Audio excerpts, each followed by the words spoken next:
Mesdames, Messieurs, bonsoir et bienvenue à ce journal de l'Univers Salon. Je rappelle que vous êtes bien sur votre chaîne de télévision Mesri TV en phase test depuis le 6S où se tient les 13, 14 et 15 juin le Salon de l'orientation, de l'apprentissage et de la formation. Le ministère de l'Enseignement supérieur, de la Recherche et de l'Innovation, en partenariat avec le 6S, a démarré la première édition de l'Univers Salon, placée sous le haut patronage de son Excellence, le Président de la République, Bassirou Diomaye Diakhar Faye et le Premier ministre Ousmane Sonko. Cet événement s'articule autour du thème « Le capital humain, catalyseur d'une économie compétitive ». Le 6S étant en partenariat avec le Mesri et lieu d'accueil de ce salon universitaire de l'orientation, de l'apprentissage et de la formation, son directeur général Justin Correia s'est réjoui de la tenue du salon en partenariat bien sûr avec le ministère de l'Enseignement supérieur, de la Recherche et de l'Innovation et estime que ce salon est venu à son heure étant organisé à la veille des examens de fin d'année et de l'ouverture de la plateforme Campus N, ce qui permettra aux élèves de faire leur choix d'orientation avec lucidité, ambition et responsabilité. Lors du salon Univers Salon, le ministre de l'Enseignement supérieur, de la Recherche et de l'Innovation, Dr Elhadji Abdourahmane Diouf, a souligné l'importance de faciliter l'accès à l'information pour les bacheliers. Il a annoncé plusieurs initiatives visant à améliorer l'orientation des étudiants en collaboration avec le ministère de l'Éducation, mais aussi de la formation professionnelle et technique. Ces propos sont recueillis par Amingom et Modou Ndiaye. moo ëpp solo xale bi nga xam ne dafay def bac amul lu ëpp doole bac ci moom parent d'élève bi nga xam ne doom bi dafay def bac amul lu ëpp doole bac ci moom am nañu nag université yoo xam ne baax nañu ay professeurs yu baax yu ay ñoo fa nekk di jàngale c'était important ñu indi leen tey pour que étudiants yi xam fan la ñuy jëm mais nag yemul ci université publique yi parce que bu ñu fàtte aussi ne université privée yi ci gouvernement Sénégal la ñu dépendre formation yooyu ñuy def gouvernement du Sénégal moo leen jox autorisation te xam nañu aussi ne élève mën na am bac ne damay dem université publique comme Dakar wala Ndar mais aussi mën na am bac ne man damay choisir benn université privée loolu nag gouvernement Sénégal mu ngi ciy liggéey ba nga xam ne élève bu nekk boo amee bac université ba ngay dem day doon université boo xam ne gouvernement du Sénégal moo ko reconnaître ba nga xam ne boo amee say diplôme yow ak ci génn université publique bi yéen a yem pour bañ a guddal laal li ñuy jàpp mooy gouvernement Sénégal manko nañ ñetti ministères yi nga xam ne ñoo yor mbirum njàng mi mànkoo nañ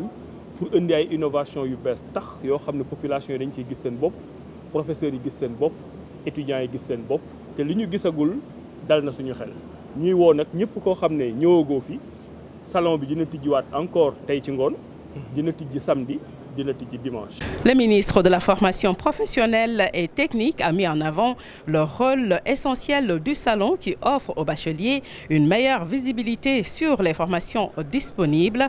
Il a exprimé son soutien à la tenue de cet événement, soulignant son importance pour l'orientation des jeunes vers des parcours adaptés à leurs aspirations professionnelles. Je vous propose à présent de suivre la réaction du ministre Amadou Moustapha Niaksaré. Il est au micro de Modou Ndiaye. Il m'a permis effectivement de participer. Je crois que c'est la première fois qu'un tel salon est organisé au Sénégal. Il m'a permis de comprendre qu'effectivement il est possible d'insérer tous les bacheliers du Sénégal. Aujourd'hui, le premier problème auquel les bacheliers sont confrontés, quelle est la filière qu'ils doivent choisir? Et là, le salon nous a permis effectivement de savoir que chaque bachelier a la possibilité de choisir une filière compte tenu donc de ces prédispositions-là. Voilà pourquoi ce salon est extrêmement important. Et l'action du ministre doit être magnifiée parce que pour la première fois, on a pensé organiser une telle rencontre. Antérieurement à cette date, ce sont des étrangers qui venaient organiser ça au Sénégal et nous ne savions même pas que c'est à l'État de faire cela.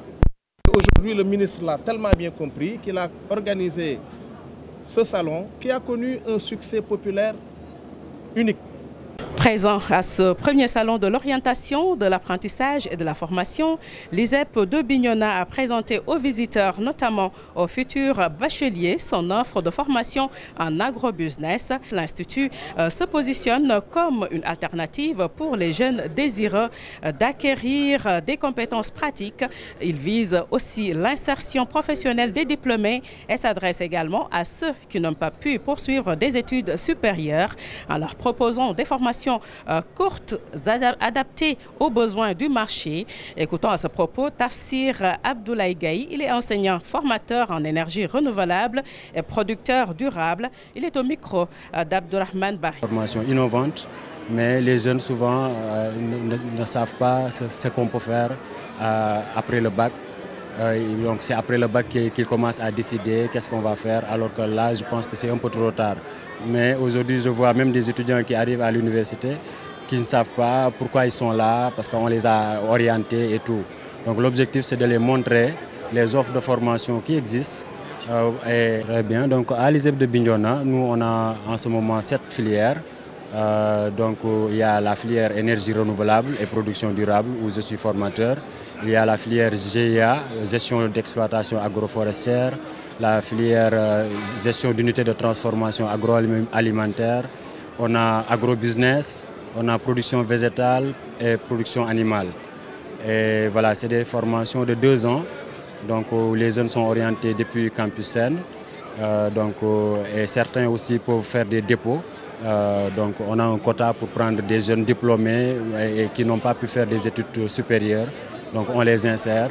Au bout de 2 ans, ils sortent avec un diplôme, mais également avec un projet qui est bancable et ils peuvent trouver facilement un financement et se lancer dans l'entrepreneuriat. Bon, on en a en pagaille, des étudiants qui ont créé des entreprises voilà, et aujourd'hui ils sont des champions.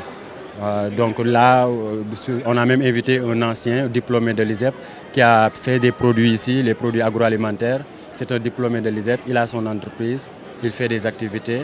Les autres sont insérés comme Casasol, qui est un centre de ressources solaires à Bignona. Les techniciens qui sont là-bas sont issus de l'ISEP de Bignona.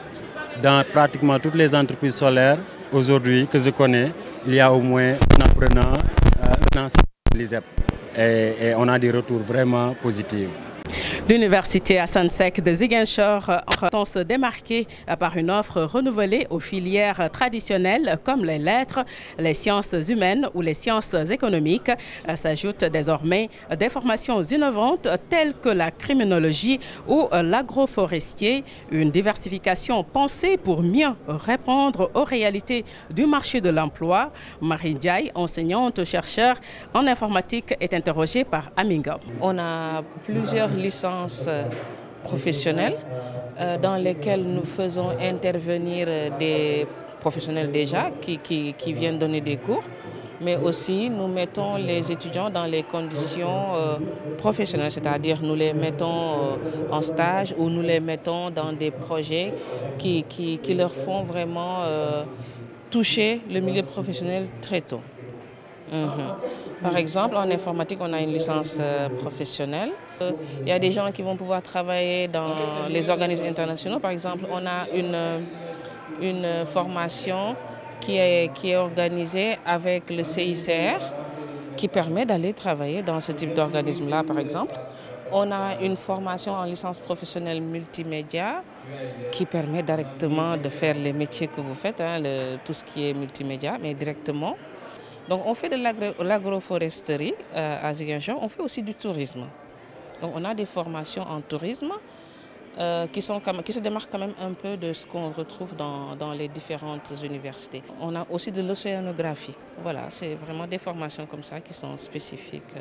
Voilà, mesdames et messieurs, cet élément met donc un terme à ce journal du salon dédié à l'orientation, à l'apprentissage et à la formation. On se retrouve demain pour un autre point de l'actualité du salon. Un grand merci à toute l'équipe du CESTI et de Mesri TV. À demain, Inch'Allah.